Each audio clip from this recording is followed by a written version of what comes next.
of us had the privilege of being together earlier this morning and studying Torah together, and the richness of this week's portion, and doubled portion, the first part of Chukat.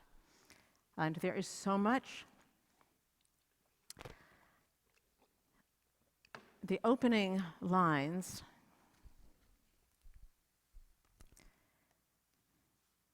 and from the passage before the passage that I'll be reading this morning, and this particular ordinance, V'haita livnei Yisrael v'lager hagar b'tocham lechukat olam. This shall be a permanent law for the Israelites and for the strangers who reside among you. This is, of course, July 4th. It's also the beginning of a new coalition government in the land of Israel. And Rabbi Josh Weinberg, the vice president of Ardsley, part of the Union for Reform Judaism, in his Devar Torah for this week, introduces it with these few paragraphs.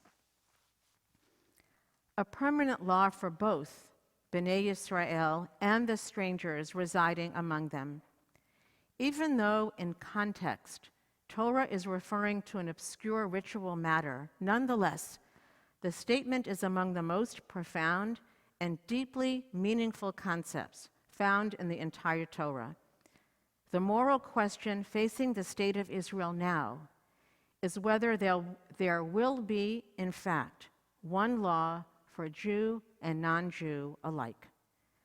No other peoples in antiquity were expected to have the same law applied to themselves and to the strangers or minorities in their midst.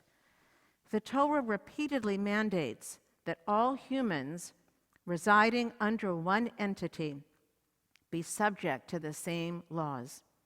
Torah teaches us that our society must, at its core, be a liberal democracy.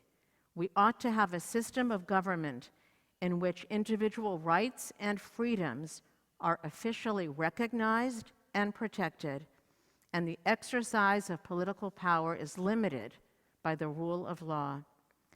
Now, as the plans for annexation are, as of this writing, on the table, the question of Israel's granting full rights to the strangers living among us is the ultimate question facing Israel.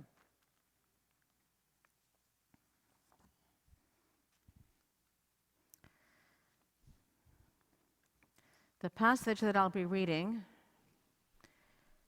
notes almost in passing the death of Miriam.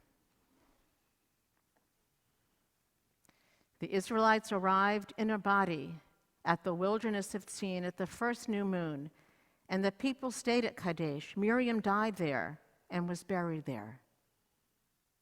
The community was without water, and they rebelled and quarreled against Moses and Aaron.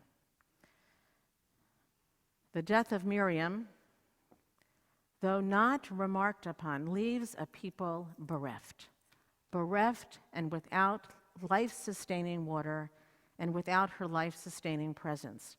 For many of us in these months, we too have had to mark the mourning, mark the passing, the deaths of those in our lives without the capacity to gather together and to mourn together. And their absence leaves us without water, without sustenance. The portion will end later with a reminder that the well, that mystical well, as understood by later traditions, continues to travel with the Israelites. And even though we feel walking through this journey together, through this wilderness together, there is life-sustaining presence among us.